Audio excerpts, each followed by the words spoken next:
All right, welcome to Imitation Nation. Sven and I are very excited today to have on friends of ours who have been allies and warriors in the trenches against counterfeits for a number of years. And let me just start. Jen Hanks, introduce AAFA and yourself.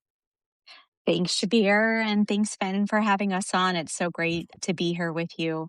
So I know guests are relatively new, so hopefully Conor and I keep that momentum and that trend going forward for you. The American Apparel and Footwear Association represents more than 1,000 world-famous name brands and advocates for its more than 3.6 million U.S. workers. And its contribution of more than $523 billion in annual U.S. retail sales. And so how you and I have worked together is I'm the Senior Director of Brand Protection, so I work on our anti-counterfeiting and our IP. And so I'm going to turn it over to my colleague, Conor. Thanks so much, Jen, and thanks so much, Shabir and Sven, for having us on. Yeah, my name is Conor O'Brien. I'm the Sustainability Policy Specialist with AAFA. So that means that I work on all things sustainability, product safety, and chemicals management related, hence my involvement in this study.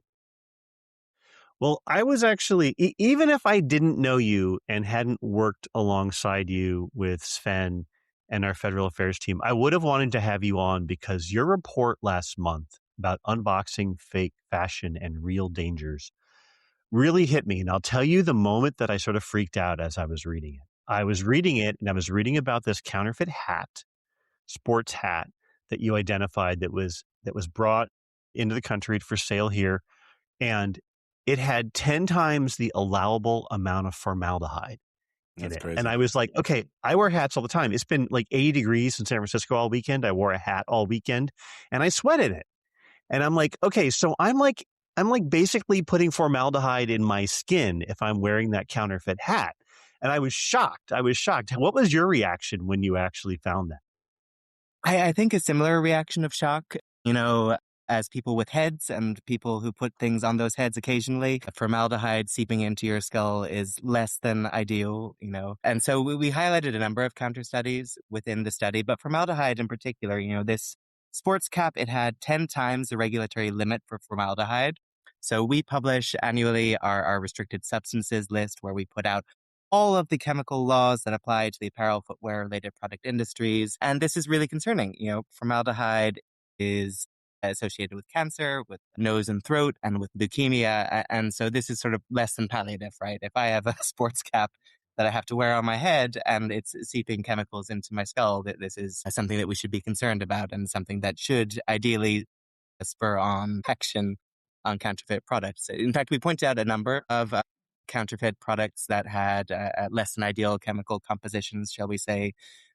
So there was a jacket that we pointed out in the case study section of the report that had that was quite literally lined with lead, that had over 200 parts per million lead, and you're kind of scratching your head as you're looking at this, right? That these products are not only violating IP. You've got these people who are not getting the real deal when they're buying counterfeit products, but they're really putting themselves at harm. The sort of headline of this whole endeavor is that 41% of the products we tested failed chemical laws. And so, I don't know how risk averse you all are, but for me, I don't like my odds there. And certainly this would spur me on to really want to safeguard consumers against the sort of risk of chemical contamination.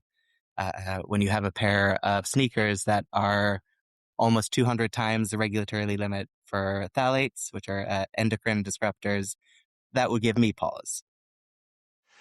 For me, it's easy, right? Like I work in fake medicines, and so it's not hard to understand the risk. But as I start to think about the clothing that I wear, that your members make, and the fact that honestly, I do sweat in a lot of it, right? Mhm. And it's against my skin, finding things like lead and other and other chemicals that we already know are bad for us, which is why there's regulations against them in these products. Just again is like, okay, so we have a reason we have rules. And when people skirt those rules to make a cheaper product, to make more money, they're taking a risk with my health. And they know they're never going to get they're never going to get caught when they're making it in Vietnam and advertising it through Facebook. Right. I no, absolutely. I mean, our member companies invest countless hours and dollars into having really robust chemical management programs. As I said earlier, we run our own restricted substances list where we updated it annually. We have these big work groups where we coalesce around these are the strictest limits in the world. These are how we're complying with it. This is how we're testing with it. This is the information that we want to convey to the industry with the ethos of, as an industry, we want to cobble together and make sure that the products we sell are not harming consumers. Ultimately, none of our brands want you to be poisoned. And these counterfeiters, they're trying to turn a quick buck. That they are not having robust chemical programs. Taking the phthalates as an example, that they're sort of using this really cheap plasticizer so that they can get it to move the way that they want it to move. And whatever effects it has on the consumers, they don't really care. They're sort of hid behind a series of random letters and numbers and popping up and popping down and sort of scraping the internet for legitimate pictures and logos and website designs so that they can turn this quick buck and obviously are putting all of us at serious risk of harm. So with, and those levels of chemicals, obviously horrible, horrifying on so many aspects.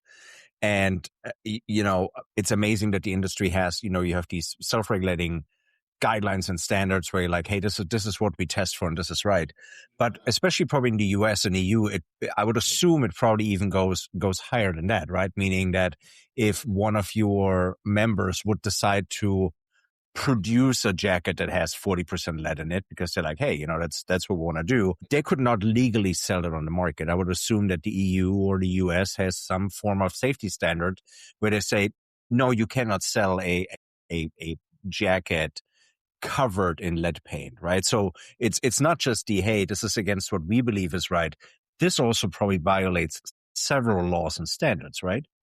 You're absolutely correct. So, in fact, our restricted substances list is only legal requirements. So, it's not a voluntary thing. This is what you have to do if you want to operate across legitimate channels. And so, absolutely, if one of our members decided, hey, I would sure like to poison everybody with lead, that sounds like a great idea to me, they would get caught. The EU has REACH, we have TSCA and CPSIA here in the US, a number of other state regulations.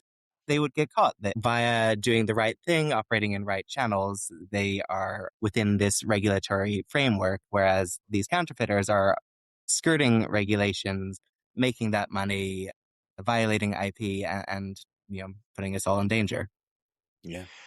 I think that given how these products with this amount of toxic chemicals are probably not allowed in any region of the world, they only exist because of smuggling. And I'm not sure if that's a question for you, Connor, or for Jen, but like that you need a shadow shipment and trade economy to even get these to Americans or anybody else, along with an illegal online sales economy, right? Like there's no way to legitimately traffic in these products. Right. And Sven, so many of the things that we've been focused on is the online commerce. And that, of course, has shifted. It's where consumers are, it's where consumers buy products. But what we have coined as the digital value chain of counterfeits, where it goes beyond the actual counterfeit product to where it's the fraudulent ads, it's the fraudulent websites, it's the dupe influencers that all create this fraudulent ecosystem of selling these illegitimate and illicit items.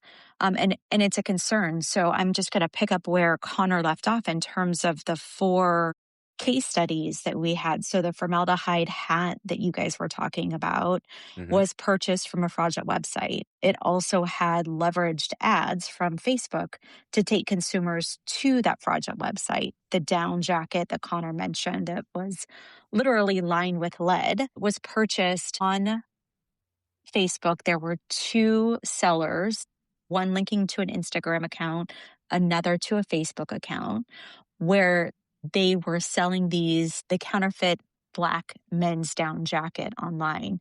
The brand did some investigations and found that there was a manufacturing facility in China, and Shabir, you mentioned Vietnam, that linked back to a marketplace in Vietnam. There are high top sneakers that we showed that had phthalates that also was coming from a Facebook seller that was fashion scale boutique. It was said that it was authentic.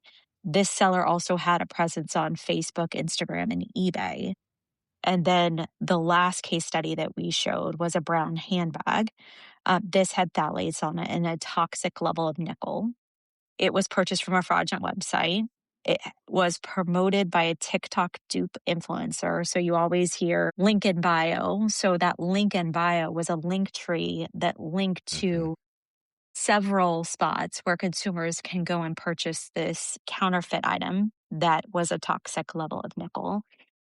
This included a fraudulent website, but it also included a link to DHgate. So it's a concern that consumers may not even know where they're getting these items from, but they're also duped into this devalue chain. I heard one of the co-chairs of the Stop Scam Caucus essentially say that affordability is not having consumers lose money. And that's exactly what this is here. Not only are you talking about the increase in working around the legitimate supply chain and into the illicit commerce market, you're also talking about consumers being frauded and losing money beyond the dangers of the counterfeit products that they're actually getting that Conor touched on. Are you seeing the platforms make money selling ads for these folks and promoting their videos and websites as well as the dupe influencers? Like, the platforms obviously benefit from their presence there in terms of engagement, but are they also making money selling ads for these folks?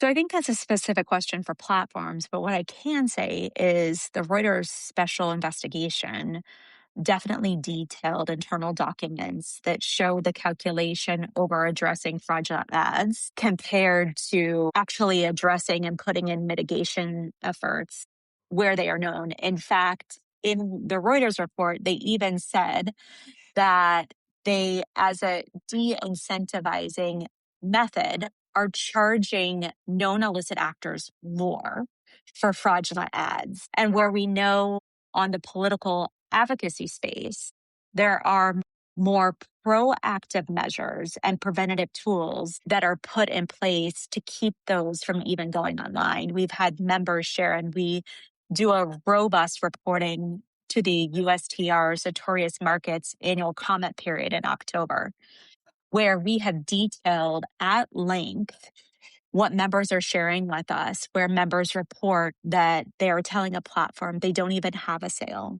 that the keywords that are constantly used by illicit actors aren't ones that they use, that the image that is used in a fraudulent ad is not theirs, or it's a copyrighted image. So there are preventative methods, proactive measures that can be done with the information sharing that brands already do now that just aren't happening. Just to give you a size and scale of the problem, we had one member on one platform. You think about the peak of holiday shopping, it's around Thanksgiving going into the holiday shopping season of the end of the year.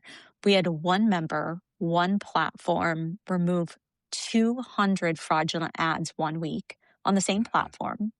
The next week, 300 fraudulent ads. And we really do try to cultivate that relationship with the platforms to position our members to be able to have the aspect to be able to talk to platforms.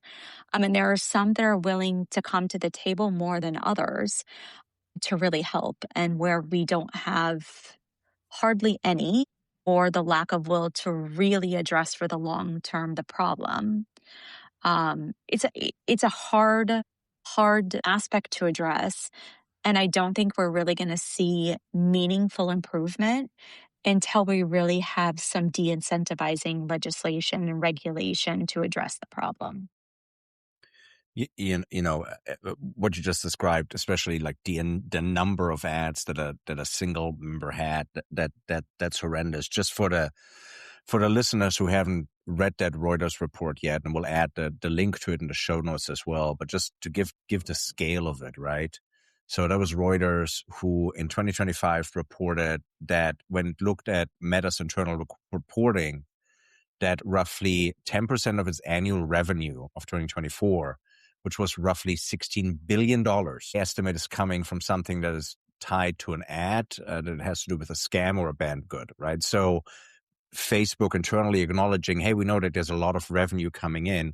And then in their earnings also earmarking, I think it was $2 billion for, hey, we might get hit with some fines in Europe over that, but kind of having that risk calculation. So before we go into legislation, if you were able to get a very, and I know you're working hard at it, if you were able to get a really constructive conversation going with the platforms, and especially considering with the rise of AI now, right, where it takes me 5 minutes to produce an ad, so I can produce hundreds and hundreds of ads with almost no barrier to entry anymore.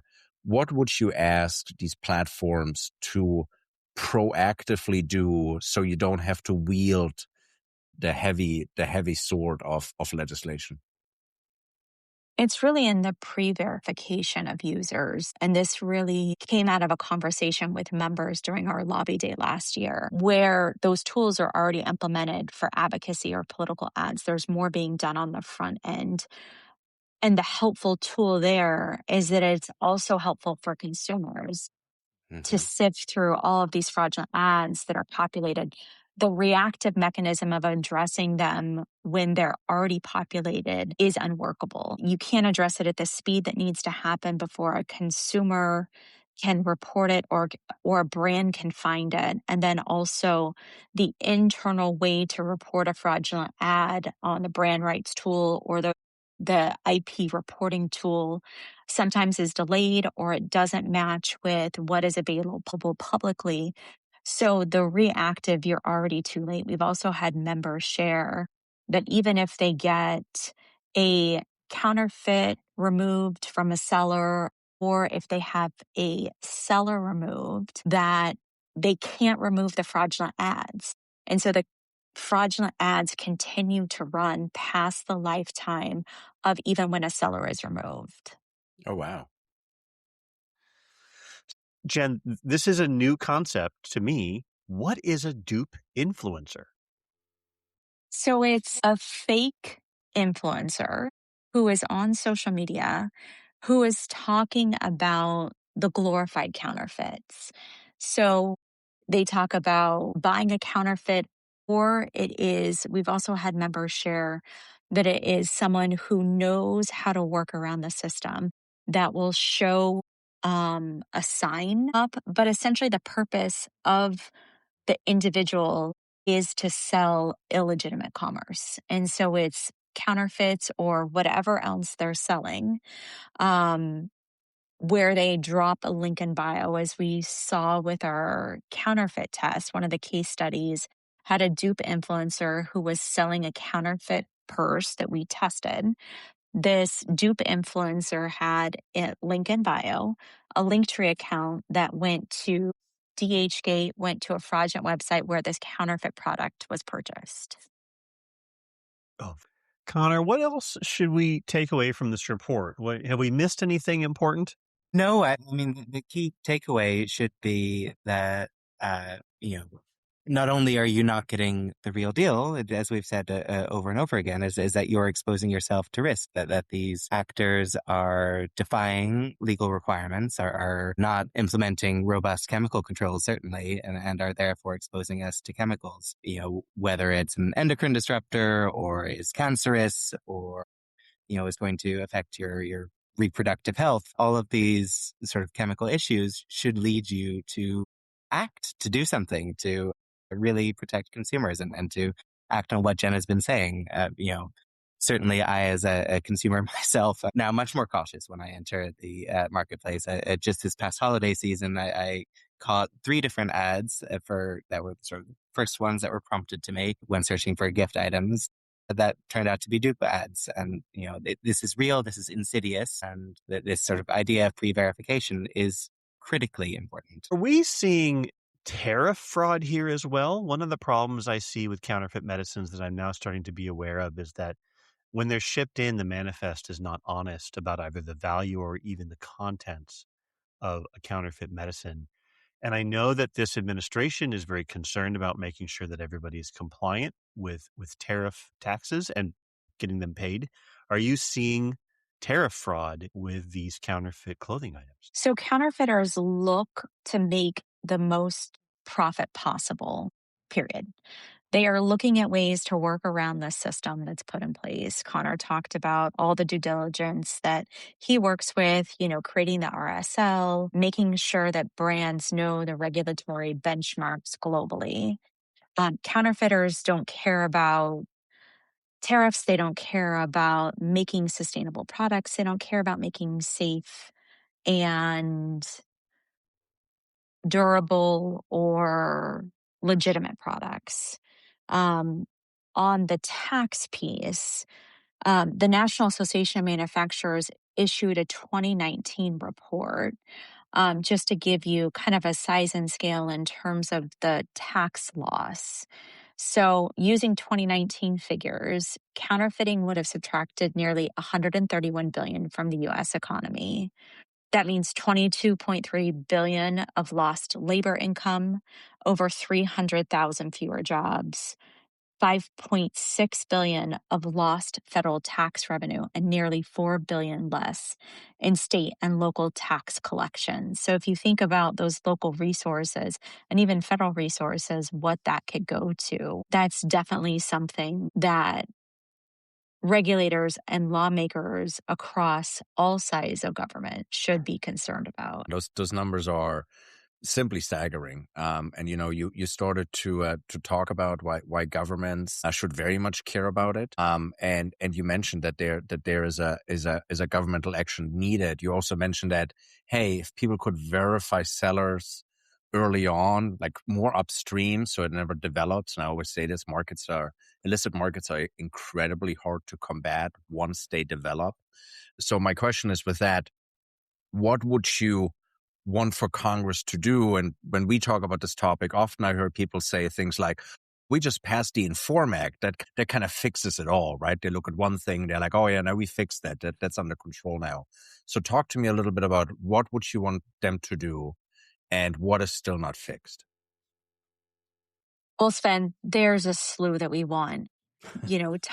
Talking about just some context and what's been done before.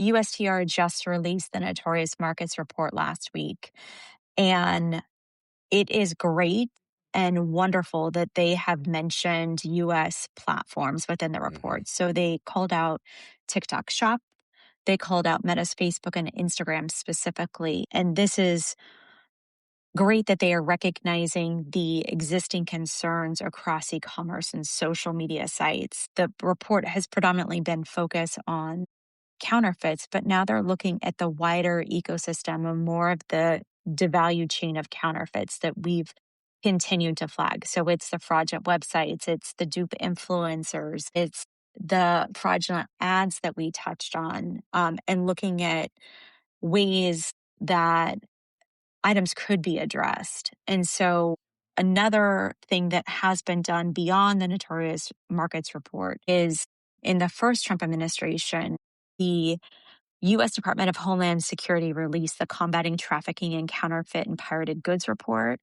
This was released in January 2020 during the first Trump administration. The report outlined national security concerns around why we really need to address this issue. And so the illicit channels, the illicit commerce, the illicit actors, the criminals, the terrorists that benefit from the money laundering of this is really why we need to address this, in addition to the consumer fraud, the consumer loss of revenue, and then all the dangers that Conor touched on. But the implementation plan is still outstanding. So approximately 40 of the 70 items are still ongoing or TBD.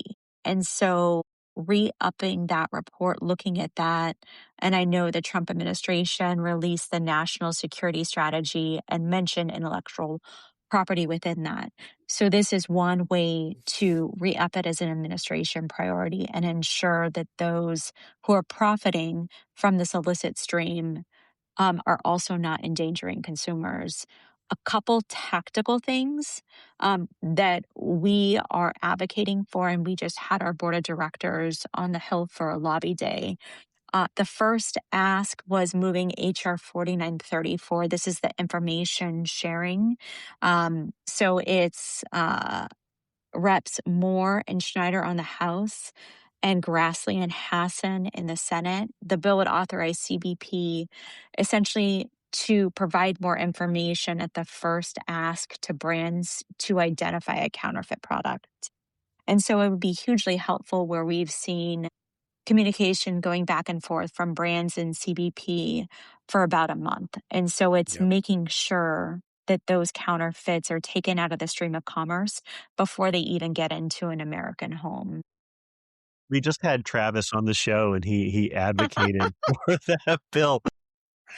Travis is a great partner and is leading the work on that. And so there's a letter that's getting ready to come out. And so we've signed on to it. And I think you guys might have as well. And so all of the same partners that continue to fight, I think this is one thing that would be hugely helpful. The other thing is what we talked about in terms of fraudulent ads is looking for policies and ways. We know that there is the Stop Scam Act that's out there. There are also some policies, in the States, one specifically in New York that we're looking at.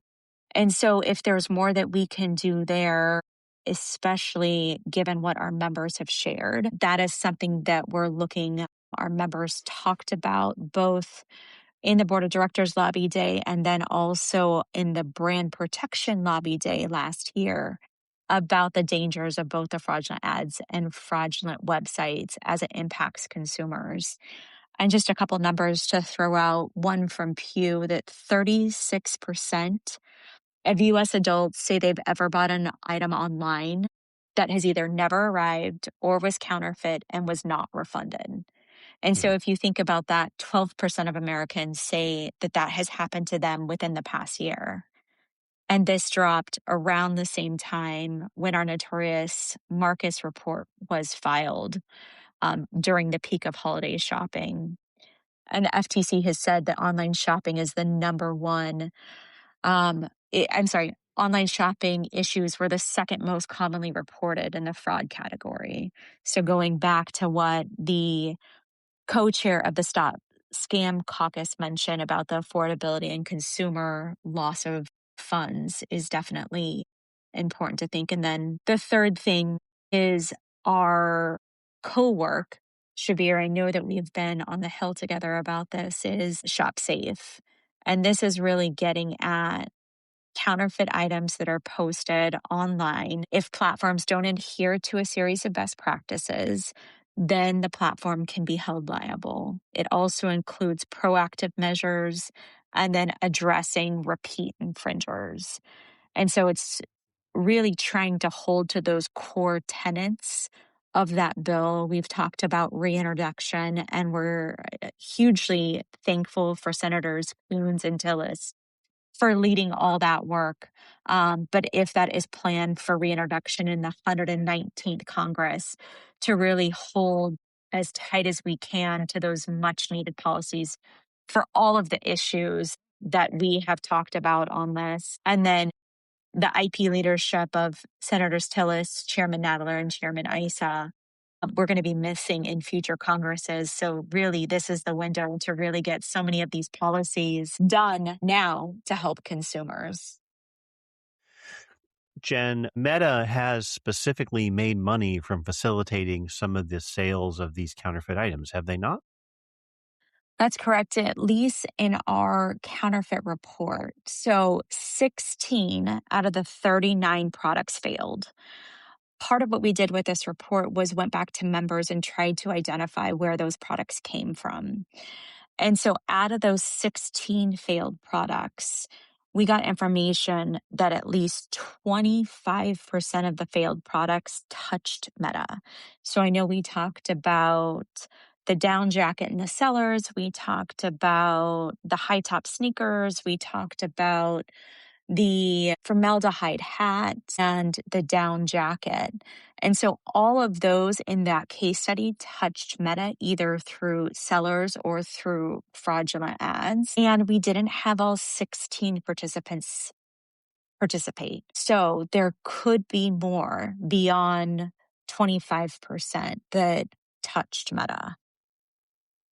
That's disappointing, but not surprising. I fight the same battles with social media platforms. Give us a sort of broader overview of all of the list of items that you covered in your unboxing report. So these are a range of items. These are everyday items. You think about back to school shopping that you're buying for your child. You're thinking about holiday gifts or sports items. So there were jackets, there were sneakers, there were bags, there were purses, there was a backpack that was included that failed. These are just the failed items that I'm touching on here. There were 2 soccer balls, the sports hat that we've talked about. There was a sports jersey. There were t-shirts. There was a kid's t-shirt and a kid's jersey shorts pair. So when you think about things that are everyday that you just buy with one click, or you are not aware of the dangers, hopefully, Connor and I, through the help of each of you, have enlightened consumers to be a little bit more aware, but also implored that platforms need to do more. So it's March, and March Madness is coming up. Give us a little view of the kinds of fake March Madness apparel that you've found. So we had a youth jersey, and this had phthalates on it. It was purchased through a major e-commerce platform. There were 2 soccer balls. I know not specific to March Madness, but still we're going into the World Cup, so something to highlight. One of those came from DHgate, another that was flagged by a manufacturer, the sports hat we talked about, and the sports jersey that had also phthalates on it. It was from a fraudulent website, jerseysmalls.com. And this is also where interlinking ads were found on Facebook to promote the product as well. Connor, anything that you want to Yeah. add? So ultimately, major events are going to drive spikes in counterfeit activity, right? We released our report in advance of the Super Bowl and the Winter Olympics, and now we're entering March Madness. The FIFA World Cup is coming all around the US. And these are really prime moments when counterfeiters are looking to target fans, looking for merchandise. They're looking to turn around products quickly, and they're not really caring what it is they're exposing consumers to. And ultimately, the thesis for all of this should be consumers deserve to feel confident that the products they buy are safe and authentic, and we need Congress's help to ensure that that's possible. March Madness is upon us, and hopefully no sort of mercury inflicted by hats, etc. I thank both of you, Connor and Jen, for this insight. It's always great when we get experts like you to talk about this absolutely very realistic and very tangible real world risk that all of this presents. And I really appreciate all the time you guys had and all the insights you had. If folks want to learn more about what you just all talked about, right? Is there a website that you can point them to that has a lot of that info on? We're obviously going to put a lot in the show notes, but where can they go if they want to learn more? Thanks, Sven. So everybody could go to aafaglobal.org. Navigating around, you'll find links to the counterfeit report we discussed, links to a helpful video about the digital devalue chain of counterfeits that really explains the issue at length. And just thank you for having us. It's hugely helpful to talk about these issues and also just to call on Congress, to call on the administration, and also platforms to do more. There's definitely a disparity between offline and online commerce, and consumers deserve safety of products, but counterfeiting isn't a victimless crime. It threatens consumer safety, undermines legitimate businesses, and policymakers really must ensure the digital marketplace has real accountability, just like the offline marketplace does. Thanks, everybody. Shabir, read us out. The Imitation Nation podcast is a production of Cause Stories and is the sole owner. Podcast production by Anna Rowland, management by Sarah Imber Safdar, and theme music written by Jonathan Boyle.